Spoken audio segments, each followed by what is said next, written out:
Hi students, in this final video for chapter 5, we are now going to talk about the naming of our acids.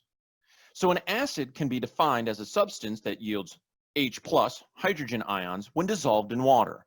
We are going to deal with these species in great detail in our aqueous solutions chapter later. So for example, HCl gas, which we would name hydrogen chloride, as a gas is named properly. But then if we put HCl in water, well, that's going to become hydrochloric acid. So as a pure substance, notice that it's hydrogen chloride, named just like any old binary that we saw in the previous video. But if it's dissolved in water, notice that the H plus has now left its partner, will now go and bind to our water, and this is the best way of explaining hydrochloric acid. The important part in here is that H3O plus is the second of our positively charged polyatomics, and this is called hydronium. This is going to become a very important polyatomic when we get to our aqueous solutions in that further chapter. But more importantly, now let's deal with what we call our oxyacids. This is an acid that contains hydrogen, oxygen, and another element. So what is the typical setup of this is that we are going to have our other element, we'll just call that X, bound to our oxygen, and then our hydrogen is attached to that oxygen. We may have multiples of this setup, as you'll see in the case of sulfuric and phosphoric acid, but we are going to look in Chem 120 at the reactive properties of such. But more importantly for right now, we just want to show you how to name these. So you can see that we have nitric acid. In this case, we have our nitrogen playing the role of X. We have our oxygen, and notice that our hydrogen is attached to the oxygen. This is going to be a very important structural understanding. The hydrogen is always going to attach to the outer oxygens. So let's look at carbonic acid. This is H2CO3.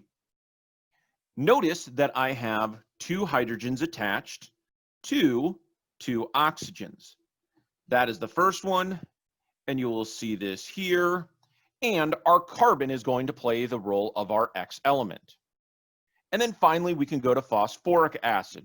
Notice that you will see three ionizable protons, each located off of our oxygen. They are circled here in the figure. One important structural thing that you want to see is that the oxoacids are historically protonated versions of our polyatomic ions. In the case of our nitric acid, you're probably seeing it right here. This is going to be nitrate. If we go to our second example for carbonate, well, he's sitting right here. And this is going to be our carbonate polyatomic ion. Finally, as we go to phosphoric acid, you may be seeing him right here. Notice that we are going to have the phosphate polyatomic ion. So the easiest way of looking at the oxoacids is that they are going to be protonated versions of our polyatomic ions. This is going to help you not only figuring out what their structure is, but also helping you with the name that you're about to see. So now what I want to go ahead and do is look at our naming structure. So let us start with our species here. Notice if I start with per8, that is ClO4 1-.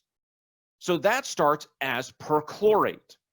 Well, if we are going to go and do the acid version of that, HClO4, that is going to be perchloric acid.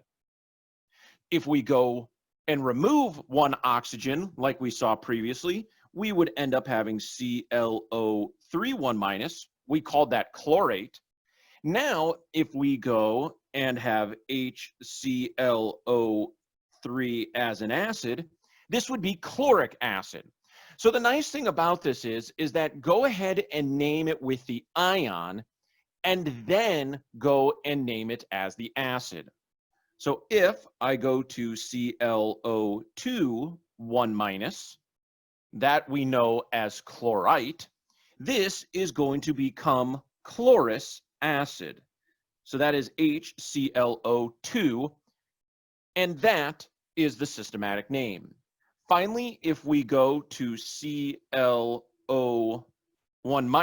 where we only have one oxygen, we used to call that hypochlorite. What we're going to do is keep the hypo prefix, and just like the one previous, change ITE to OUS. So if I were to have HClO, this would be hypochlorous acid. So as you can see, start with your polyatomic here on the other side, and then go and use the systematic name in order for us to go to the acid. This trend will always stay true. So let's go ahead and try this example to finish this video. What is the name for the following acids? Notice that I have H2CO3, H3PO4, HNO2, and finally HBrO4. So let us go and start systematically with the first one. Notice that I have the carbonate polyatomic ion in my first example. So this is going to be CO3, 2-. That is carbonate. So what do I need to do? Well, that needs to become carbonic acid from our nomenclature. So if that is the case, I am allowed to get rid of answers D and A. So remember, if you have the ATE ending, it becomes the IC acid ending. So now let us go and take a look at our second one. This is not phosphate. Notice that I am missing one oxygen. So in this case, this is going to be PO3, 3-. This is the little brother. This is phosphite. So notice that I'm going to have a different naming structure. So I know that E is going to be wrong because we have retained the ITE ending. That is not correct. So we can get rid of letter E. Well, notice for letter C that I actually have phosphoric acid. This is going to be that PO4 species. That is not going to be right. I have the PO3 species. So based off of this, by process of elimination, we should get answer B, phosphorus acid. Let's go ahead and take a look at the last two. Notice here that I have not nitric acid. This is the nitrite polyatomic ion, so that is NO2, 1-. So then what I need to have is the OUS ending. So you will see that I have nitrous acid. Finally, when I have my species, this is a structural analog of HClO4, which we know to be, in many cases, perchloric acid. So now what we're going to do is substitute out our chlorine for bromine, and you'll see it right here as perbromic acid. So answer B is our correct answer. In this video, you have seen how to name all of your various acids. One of the important parts is that you must be very strong in naming your polyatomic ions in order for us to translate it over into our oxoacid nomenclature. Now that we have finished chapter 5, you should be able to name most of our covalent, ionic, and now our acid species. Have a great day.